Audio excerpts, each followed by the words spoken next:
As we continue our Lenten reflections on the second Saturday of Lent, I'd like to begin by giving a special mention to one of our beloved Passionist saints, Saint Gabriel, the Sorrowful Virgin, whose feast day we celebrate today on February 27th.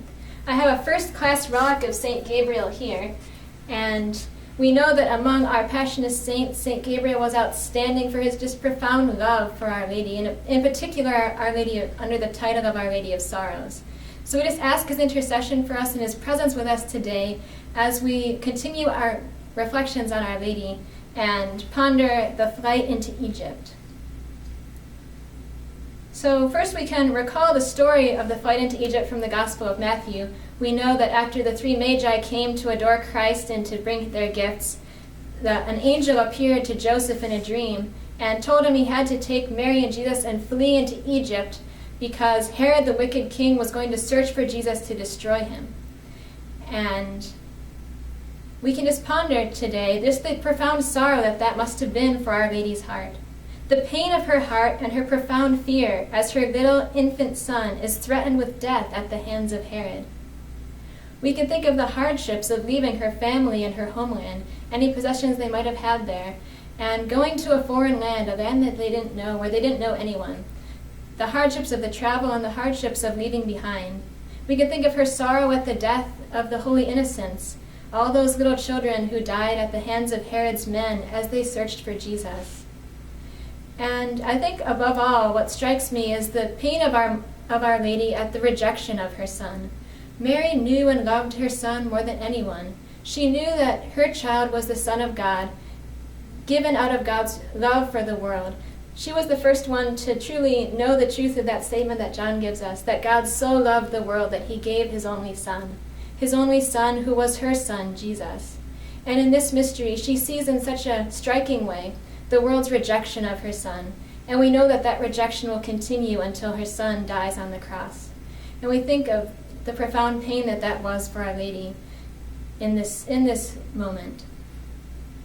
But we also know that in the midst of this terrifying trial, the pain and the sorrow and the terror of this event, that she also was a woman of hope and joy.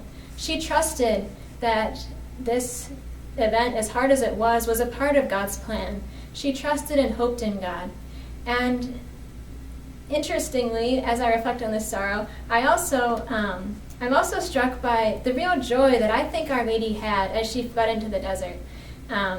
Certainly there was fear and there was sorrow, but there was also joy in her heart. And why is that? I think because Mary's heart was totally God's. Her heart was so pure, so beautiful, so totally God's. And so in this, as she leaves everything and she's in the desert with literally nothing but Joseph and Jesus, she's not despondent, but she has a certain joy because she has her treasure. Jesus is always with her.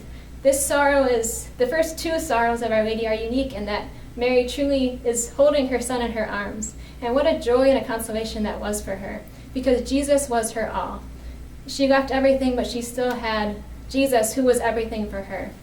And I think that's such a lesson for us during this season of Lent, because during Lent, we're called to, in a sense, leave everything spiritually and go into the desert with Christ.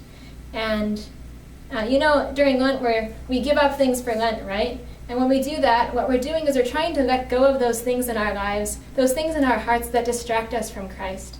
And we're called to let go of those things so that we can truly make him our all. And we know that there's a certain sacrifice, there's a certain sorrow in that letting go, but that there's also a joy that comes from that when we truly focus and center our hearts on Christ.